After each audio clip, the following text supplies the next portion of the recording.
সকলেরই দরজা হতে আল্লাহ ফিরিয়া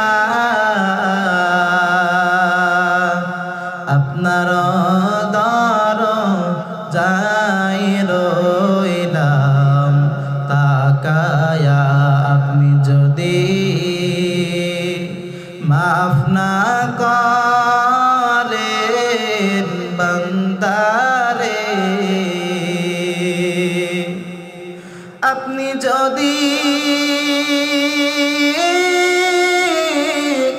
মাফ না করেন বান্দারে, বলেন আপনার বান্দা যাবে করদারে, বলেন আপনার বান্দা যাবে